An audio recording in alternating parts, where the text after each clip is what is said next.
Okay, let's actually do this thing. Okay, so I've only got like, see, with like the number of slides. I only have, I'm about to say a number. I don't actually know. I'm just giving you an impression. About 4. It could be different, but it's about 4. Is it 4? Yeah. It's 3. It's 4. It's 4. In my mind, I don't really care how many slides. It's just not that many. That's what I should actually say. Okay, so to give us some context, we've been talking about the mole. Yeah.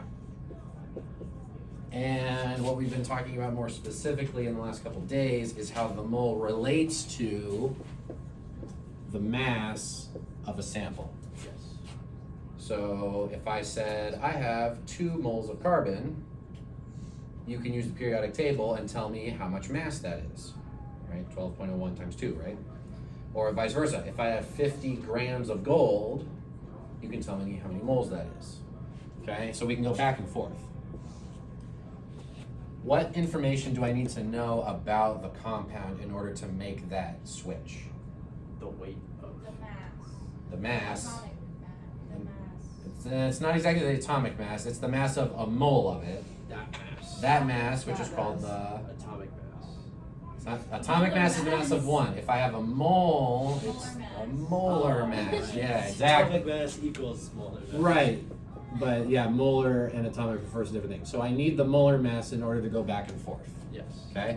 Today we're just going to add to this idea, which actually there's a couple problems on the previous worksheet that weren't supposed to be there, so sneak preview for what we're doing today. We can go from moles to particles. Okay, and back and forth. And by particles, that could be atoms, it could be molecules, it could be... So like 2-step equations. Well, if we go from here to here, it'll be 2 steps. I meant like 2 different equations. Yes. Because like that's what you did on the last question. We went from mass to moles to mass. We just did this back and forth a bunch. So We one haven't step. done all of them yet. That's next week. Yeah. Yeah. But we're going to stick with 1 step. Okay. And by particles, I just mean whatever object we're talking about. Atoms, molecules, blueberries, basketballs, whatever. Okay. So the number of individual items versus grouping it in moles. And so I kind of want to illustrate that relationship with a graph, and then we'll do some practice problems. Okay. So I'll just keep it simple. Let's say I have different numbers of moles of something. Oh, how about we pick an element? Somebody. Hydrogen. Hydrogen? All right. Brainstorm. That is a good Too slow. Hydrogen was picked. We're gonna do hydrogen, okay? 1 mole of hydrogen, 2, 3, 4, 5 moles of hydrogen, okay? Now, previously we talked about mass. How much does that sample weigh, quote unquote? Now I wanna look at how many particles are there.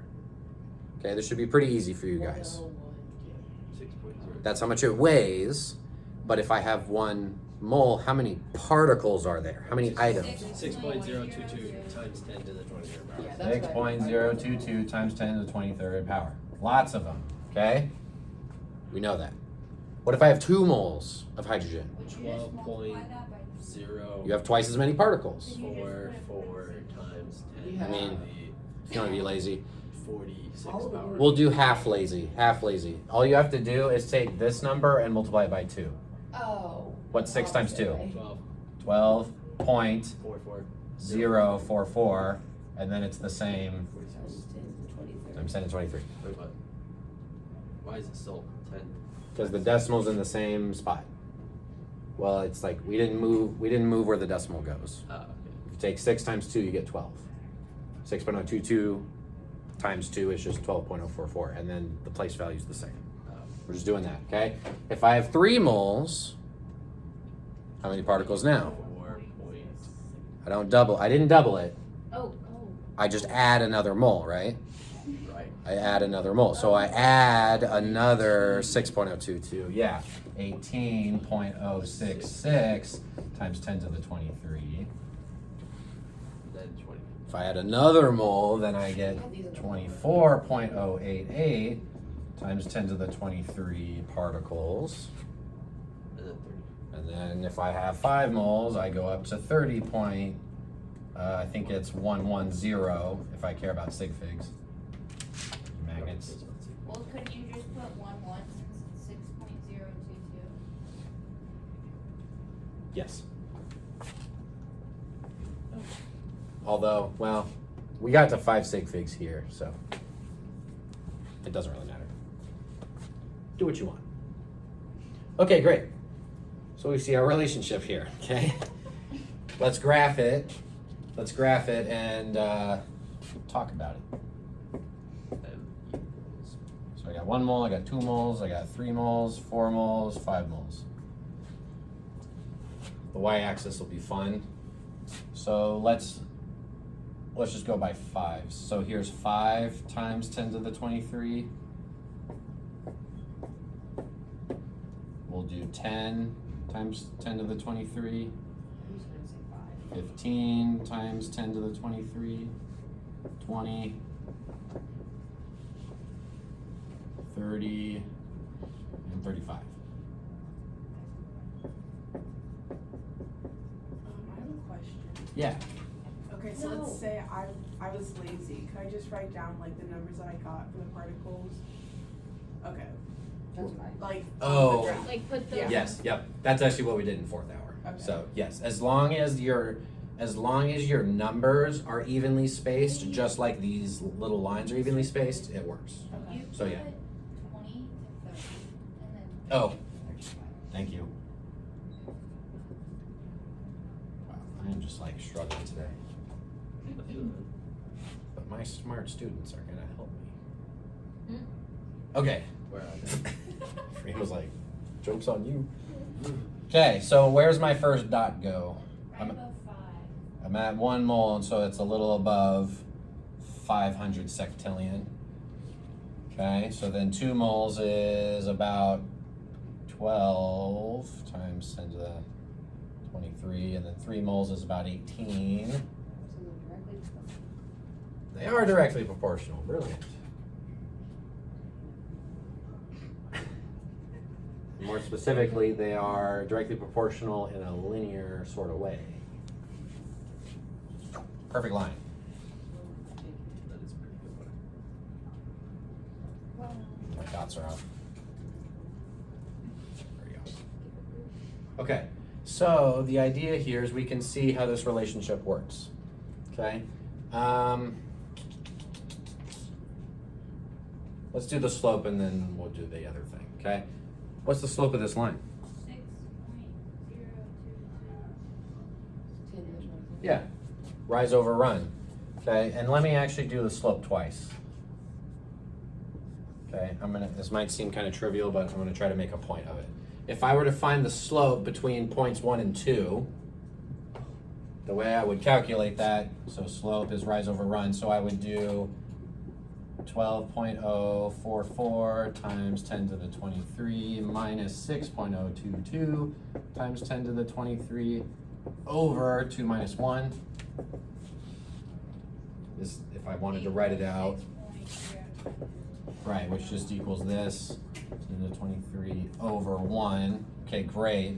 If I wanted to find the slope of between these 2 points, I would write it out like this.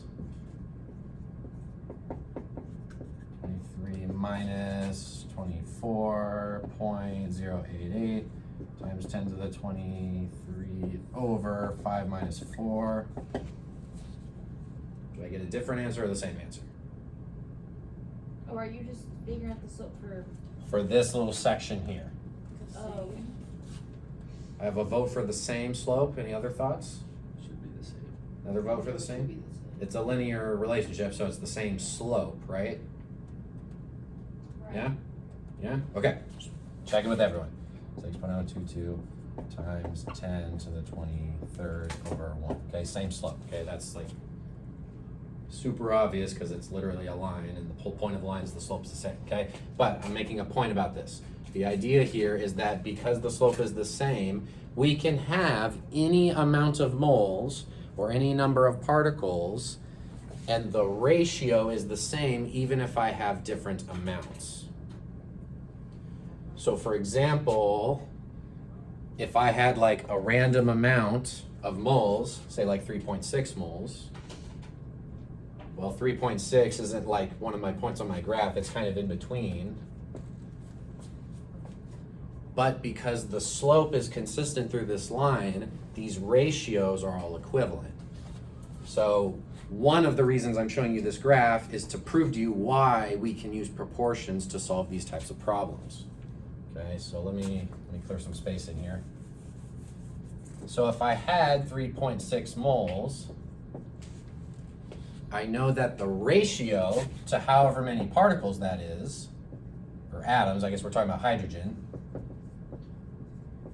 is the same ratio as what my slope is. 1 mole is this many particles.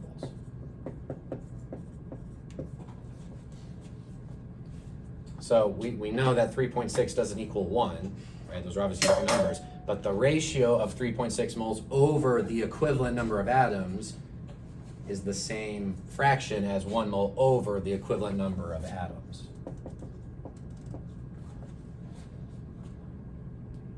So it's the ratio we care about. Oh yeah, we should talk about that. Let's come, so, and then I could solve for this. You're fine.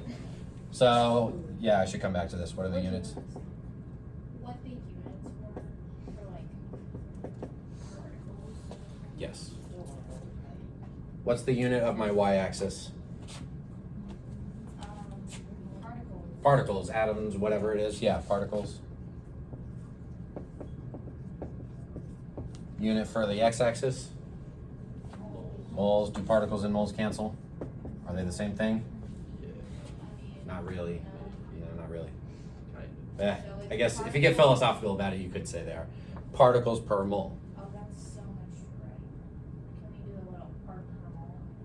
Sure, Okay. that's fine. Particles I per don't mole. know mine. But notice the slope is just Avogadro's number. We can think of Avogadro's number as a ratio, 6.022 times 10 to 23 particles per mole. Just like in the other graph a couple days ago, it was grams per mole. Say what? So we have to write per mole. It depends on the problem. If I'm asking, So like for the slope, it would just be 6.022. particles per mole, if you're solving for the slope, yes. If we're doing this problem, I'm not solving for the slope, I'm just solving for a specific quantity. So it would just be particles. That would just be particles or atoms or whatever. Yeah. So it depends on the problem. Okay, do we want to solve this problem or do we get how it works? We get it. Get it? It's Okay. 2.2 times 10 to the 24th. 2.2 times 10 to 24th, yeah, I'll buy that. Okay, we're okay with this. Question. If I change this from hydrogen to francium, like Adrian said, great element choice, does any of this math change? No. I have a vote for no, another vote for no. Right. of, no. The element or the object we're talking about doesn't change how many particles are in a mole. That is the same for everything. We could be talking about basketballs, right? There's still that many basketballs in one mole, okay? When we're talking about mass, that's different because different objects have different masses, but the number of particles in a mole or number of objects in a mole is the same for all objects, okay? So if I were to put this slope into words, maybe using a for every statement,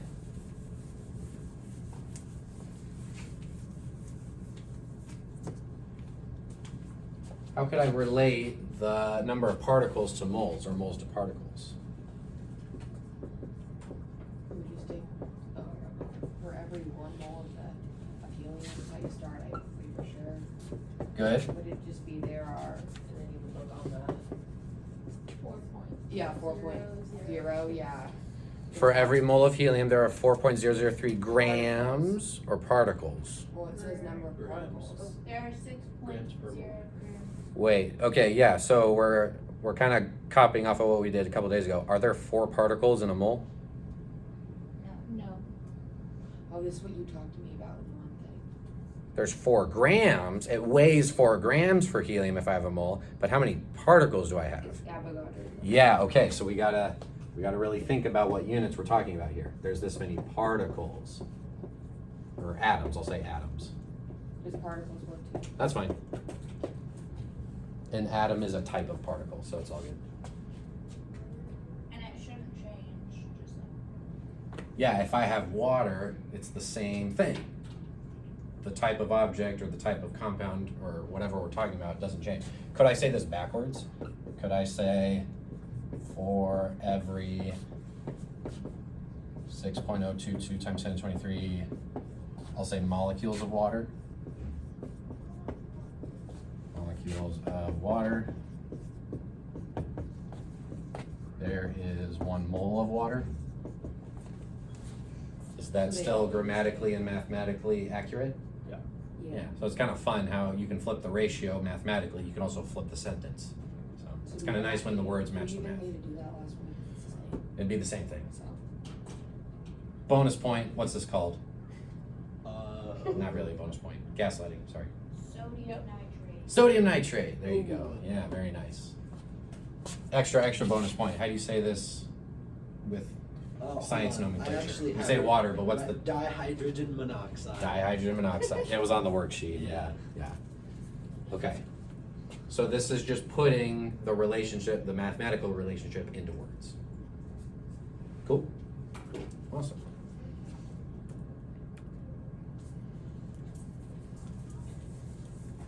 So because of that relationship, we can use proportions to solve these types of problems. If I have 6.1 moles of, what's this element? Molybdenum. Molybdenum, yeah. If I have 6.1 moles of molybdenum, I know that the ratio of 6.1 moles to the equivalent number of atoms equals the ratio of 1 mole to Avogadro's number of atoms. I can think of this as being a point on the slope or on the graph from earlier. The slope equals the slope because it's a linear relationship. Slope equals slope. So because of that, that's where I get this equation from. Okay? How do I solve for x? I need to multiply x over. And then I need to multiply this over. Right? And then 1's on the bottom.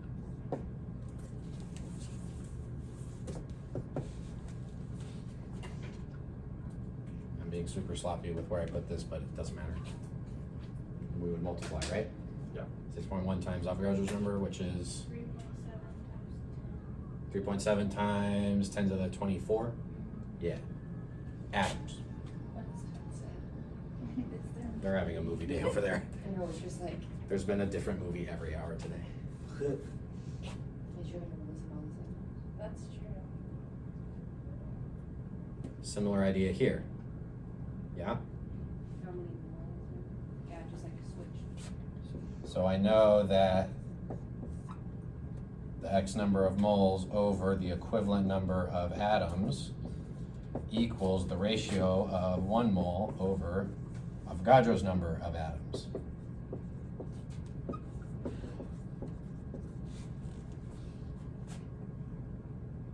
Okay, solve for x, I'd multiply this over.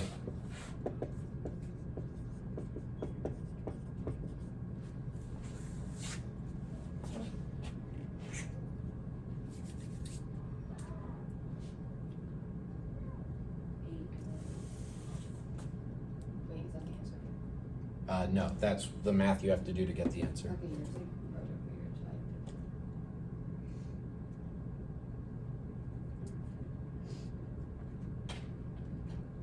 Did you want the answer? Not yet. If you were gonna like just write down the abbreviation for Avogadro's number, could you just like write AN instead of NA? Like I know it's like not a big deal, but like NA is kind of like sodium and Well, this is a this is supposed to be a subscript. right. But if like you had messy handwriting, can we just write AN?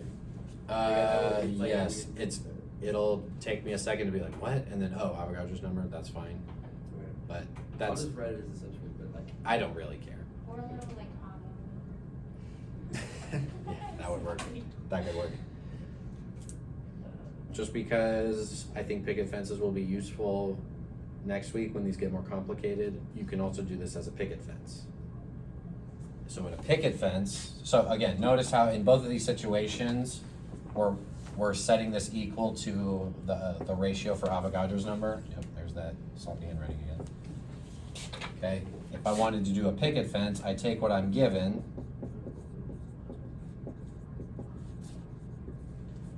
and I would multiply it by the same ratio as up here. Just multiply by it. And I want to cancel my units, so it's Avogadro's number's worth of atoms is equal to 1 mole.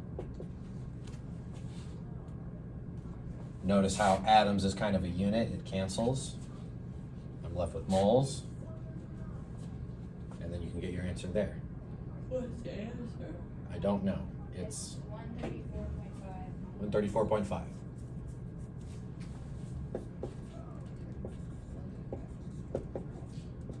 In the picket fence, you're just multiplying straight across and then.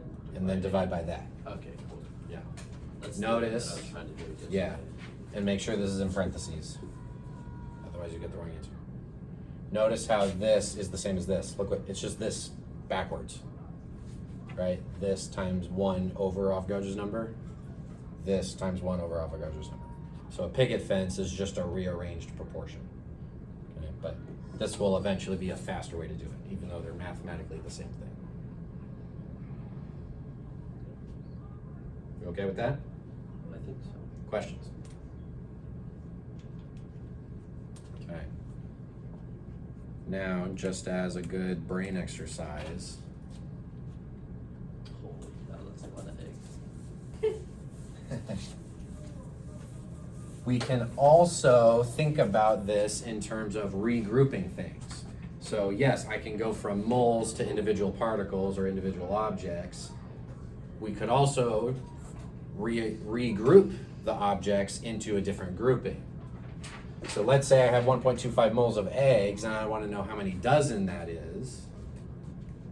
Thoughts on how we could solve that? Just divide by 12. No, you Divide have to- 1.25 divide by 12? You have Oh, to wait a minute, no. multiply by Avogadro's number and then divide by 12. Ah, okay, yes. That makes sense. Let me show you the proportion to prove you right, if that's okay. So what we have is we're in moles and we're gonna convert to dozens. Okay, what Malia basically just said is, first I should switch moles to individual items, or eggs. Once I have that answer, then I do another proportion and get to dozens. So check it out. How many eggs are in 1 mole? 6.0222. Avogadro's number. This ratio is equivalent to however many eggs Or it's, or what point? are in 1.25 moles. The ratio is the same. But you could like write it how they cancel. Say what? Like you could write it in a picket fence. Yes, I could do that. Let me do 2 proportions and I'll do 1 picket fence, okay? Can someone help me with the answer for this? So how many eggs do I have? I don't know, I didn't really.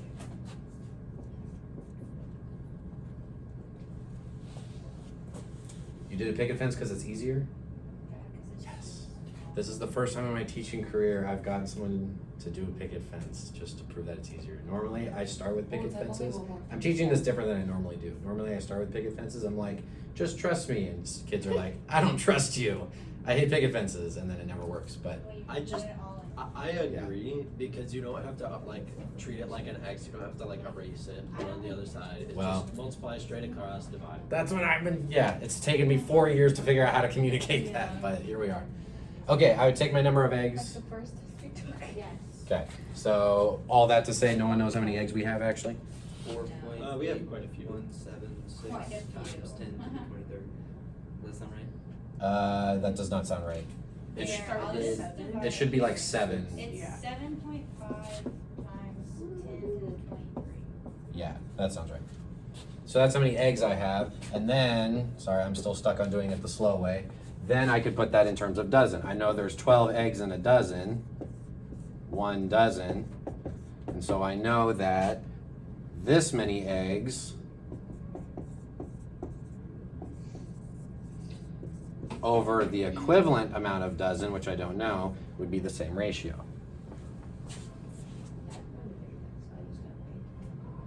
And then I could solve for x, and then I would get my final answer, right?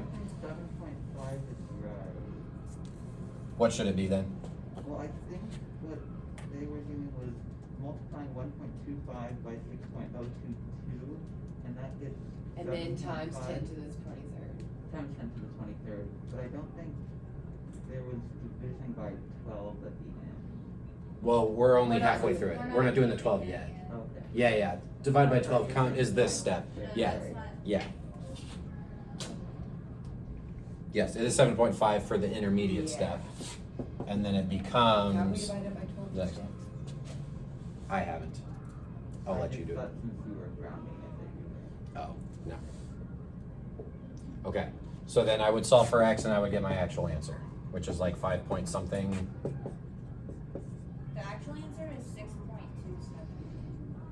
times 10 to the 22. Is it? Yeah. Oh, yeah, I'm thinking of a different problem.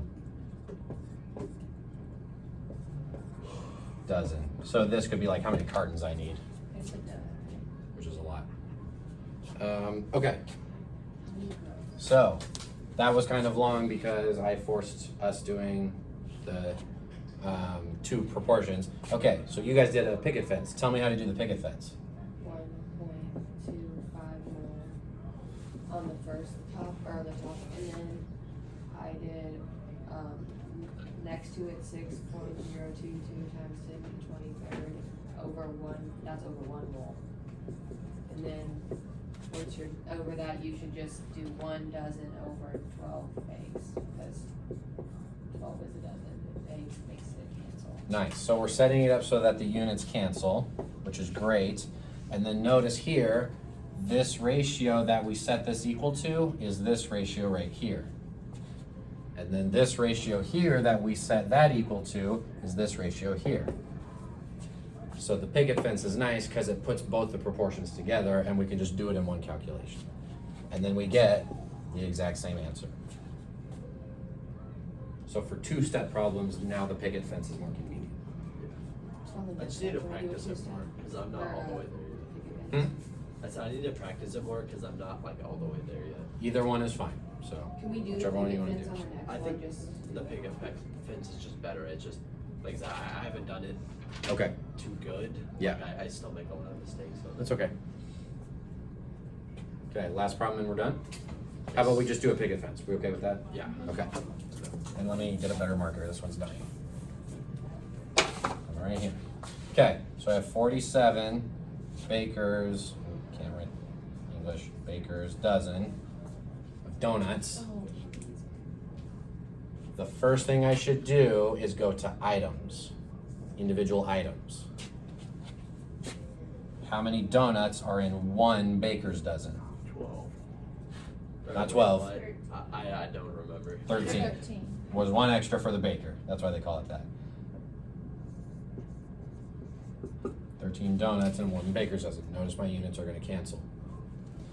Then, so here I convert it to individual items. I convert it to donuts. yeah, Now I go to my new grouping, which is gross. gross. In one gross, how many donuts are there? 144. A dozen. So that's it. That's it. And we should get, Multiply the can't remember the answer. It's 611 divided by 144, I think. Which is like 4? What's the answer? 4.2430.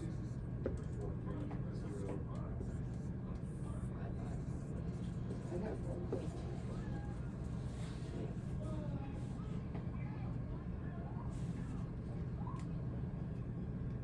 So you would just say 4? Oh, yeah. Hold on. Can I have the worksheet? Mhm. Since, Yes. are we doing slides on that? One question I just thought of. Sorry, this will be important for the worksheet on Monday. Do sig figs matter?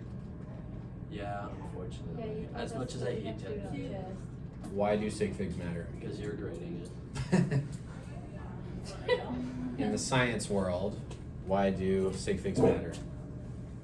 I don't know. Because it's a measurement. It's a measurement. So if I measure something, I need to communicate how precisely I measured it. Are these measurements? Yep.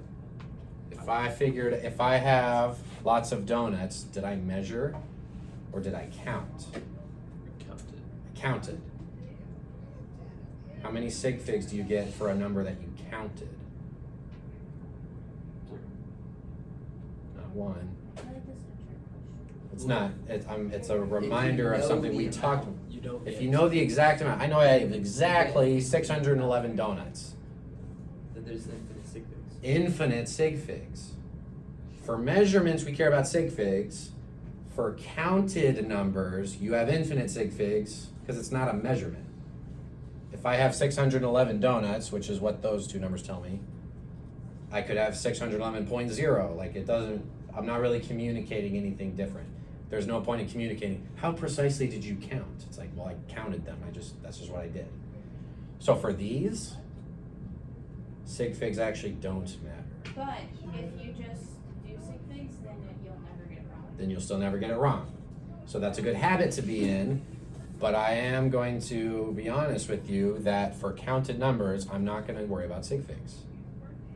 Because based on counting numbers, they don't matter. If you want to round according to that, just to keep that habit, great. But I'm not grading sig figs for these types of problems. Now, if it's a measurement, like grams, we're going to assume that was measured. Now we care about sig figs. Because we can measure grams to different levels of precision. You really can't count donuts to high precision or low precision. You count them or you don't. Okay? So just wanted to throw that in there. So if the sig figs don't matter, and we rounded it to 4.2, it still wouldn't be wrong. Correct. Correct. What are we doing on Monday? On Monday, I'm going to give you the worksheet, and it's a work day. When's that Okay, one? never mind. Tuesday? No,